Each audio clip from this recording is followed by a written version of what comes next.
కాణిపాకం వరసిద్ధి వినాయక స్వామి ఆలయంలో జరుగుతున్న బ్రహ్మోత్సవాలలో భాగంగా స్వామివారిని తెప్పలపై విహరిస్తూ భక్తులకు దర్శన భాగ్యాన్ని కల్పించారు. ఉదయం ఆలయంలో స్వామివారి మూల విరాట్ పంచామృత అభిషేకం నిర్వహించి నైవేద్యాలను సమర్పించి భక్తులకు దర్శనం కల్పించారు. స్వామివారి బ్రహ్మోత్సవాల్లో చివరి రోజు తెప్పోత్సవం సందర్భంగా ఆలయ ఈవో పెంచెల కిషోర్, స్థానిక ఎమ్మెల్యే కలికిరి మురళీ మోహన్ స్వామివారి లడ్డు వేలంపాట నిర్వహించారు.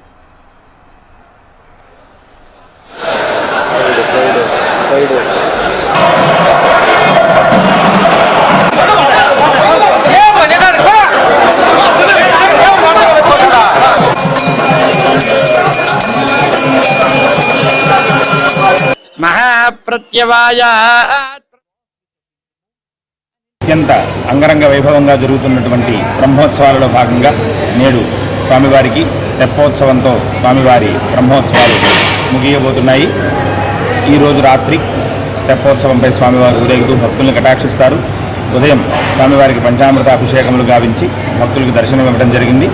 తదనంతరం స్వామివారిని సాయంత్రం పైన తెప్పోత్సవంలో స్వామివారు ఊరేగి భక్తుల్ని కటాక్షిస్తారు. ఎల్లరూ కూడా స్వామివారిని దర్శించి తరించవలసిందిగా కోరుతున్నాము. అలాగే ఆ తరువాత స్వామివారికి ప్రసాదంగా నివేదన చేసినటువంటి 21 కేజీల లడ్డూని వేలంపాట వేయటం, అందులో భక్తులు దక్కించుకోవడం జరుగుతుంది. వీటిలో కూడా పాల్గొనవచ్చును. ఏదేమైనప్పటికీ శ్రీ స్వామివారి బ్రహ్మోత్సవాలు అత్యంత వైభవంగా జరిగి భక్తులందరూ కూడా స్వామివారి మొక్కుబడులు తీర్చుకోవడం జరిగింది. స్వామివారి అనుగ్రహం ఎల్లరికీ కలగాలని ప్రార్థిస్తూ